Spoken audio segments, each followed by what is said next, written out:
नमस्कार मंडळी, तुम्हा सर्वांचं आपल्या या यूट्यूब चॅनलमध्ये खूप खूप स्वागत आहे. तर मित्रांनो, उद्या आहे गुरुपौर्णिमा आणि या गुरुपौर्णिमेनिमित्त आपण काही विशेष अशा गोष्टी या भागातून आता पाहणार आहोत. तर उद्या गुरुपौर्णिमे दिवशी आपले गुरु श्री स्वामी समर्थ महाराज यांचे अनेक चमत्कार आपल्याला या व्हिडिओतून आज मी तुम्हाला सांगणार आहे की स्वामी समर्थ महाराज हे नक्की कोण आहेत. एक दिव्य शक्ती आहे आणि त्या शक्तीने कोणते कोणते चमत्कार आजपर्यंत इथे केलेले आहेत ते. तर आपल्या सर्वांना स्वामी समर्थ महाराजांचा अनुभव तर आलेलाच असेल, पण स्वामी समर्थ महाराजांचे अनेक चमत्कार त्यांनी त्यांच्या जे काही भाविक आहेत किंवा त्यांचे जे त्यांना पूज्य मानतात भक्त आहेत त्यांना त्यांनी दाखवलेले आहेत. स्वामी समर्थ यांनी आपल्या जीवनकाळात अनेक चमत्कार अशा प्रसिद्ध उदाहरणे देखील सगळे लोक सांगत असतात. त्यांचं जे मुख्य स्थान आहे ते म्हणजे अक्कलकोट. स्वामी समर्थ हे 19व्या शतकात होऊन गेलेले एक अद्वितीय संत होते.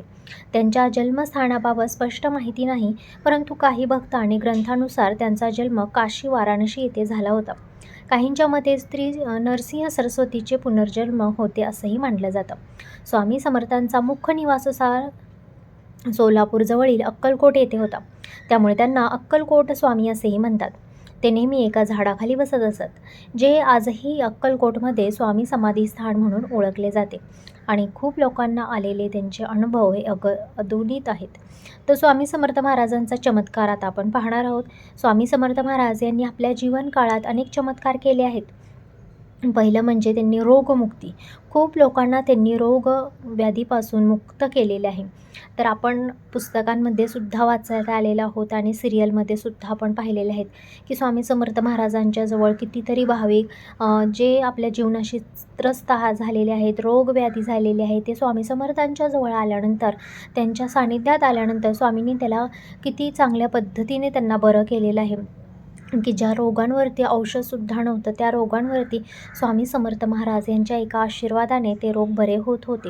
त्यामुळे मित्रांनो, तुम्हाला जर व्याधी असेल, कुठली रोग आजार जडला असेल तर हार मानून जाऊ नका, निराश होऊ नका. तुमचं औषध तुमच्यावर काम करत नाही तर काही हतबल होण्याची गरज नाही. स्वामी महाराजांच्या पुढे नितांत बसा, नितांत त्यांचा जप करा. तारामृत जे आहे स्वामी समर्थांचं त्याच्यावरती हात ठेवून तुम्हाला 21 वेळा 11 वेळा किंवा 1 वेळा जरी तुम्ही बोललं आणि ते पाणी जरी तुम्ही पिलात तरी तुमचं व्याधींपासून स्वामी समर्थ महाराज हे तुम्हाला दूर करतील आणि तुमच्या साऱ्या रोगमुक्ती तुमची होऊन जाईल. विश्वास ठेवा, फक्त 1 महिना करून बघा, तुम्हाला त्याचं फळ नक्की मिळेल. दुसरं आहे म्हणजे स्वामींनी जी केलेली आहे ती भविष्यवाणी. स्वामी समर्थ महाराजांचे जे भक्त भाविक आहेत, ज्यांनी स्वामी समर्थ महाराजांना पाहिलेलं आहे, अनुभवलेलं आहे, ते सुद्धा लोक आज सांगत आहेत की त्यांनी किती वेळा लोकांना भविष्यवाणी ज्या दिल्या होत्या त्या सत्यात उतरलेल्या आहेत आणि तसेच भविष्यवाणीनुसार गोष्टी घडलेल्या आहेत. त्यामुळे लोकांना त्यांची एवढी प्रचिती आलेली आहे की अक्कलकोटमध्ये पाय ठेवायला सुद्धा जागा नसतो, एवढी तिथे गुरुपौर्णिमा असेल, स्वामी जयंती असेल, पुण्यतिथी असेल, यावेळेस तिथं गर्दी पाहायला आपल्याला मिळत असते. त्यानंतर भक्तांच्या परीक्षा हे स्वामी समर्थ महाराज आवर्जून घेत असतात. जो खरा भक्त आहे त्याला ते निवडत असतात आणि त्याला एवढं सुख देत असतात, एवढं सुख देत असतात की त्याला अगदी करोडपती बनवतात. अशा नितांत अशा समोर आलेल्या गोष्टी आहेत की स्वामी समर्थांच्या एका हात आशीर्वादाचा जर एका व्यक्तीवरती पडला तर तो अगदी करोडपती बनत असतो. पण स्वामी समर्थ त्याच्या अगोदर खूप परीक्षा घेतात. तो जर उत्तीर्ण झाला ना तर त्याला जीवनात कशाचीच कमी त्याला भासू देत नाहीत. एवढं प्रेम, एवढी माया त्याच्यावरती ते लावत असतात. चौथा म्हणजे अन्नाचा चमत्कार. काही वेळेला असं सांगितलं जातं की अत्यल्प अन्नातून म्हणजे एवढ्या कमी अन्नातून त्यांनी एवढ्या लोकांना जेवण दिलेलं आहे.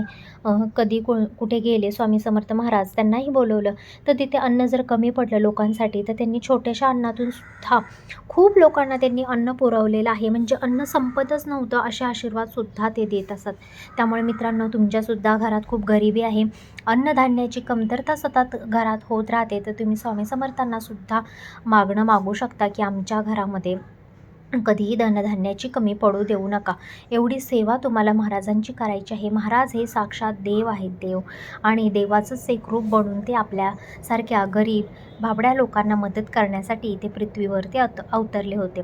स्वामी समर्थांचा उद्देश काय आहे? त्यांना लोकांची भक्ती, साधना आणि ईश्वरावरील विश्वास त्यांना पटवून द्यायचा होता. कारण हे जग जर नास्तिक झालं तर या जगामध्ये काहीच राहणार नाही. एव्हानाही पृथ्वीसुद्धा नष्ट होऊन जाईल, एवढे लोक विचित्र आणि घाणेरडे वागायला लागलेले आहेत.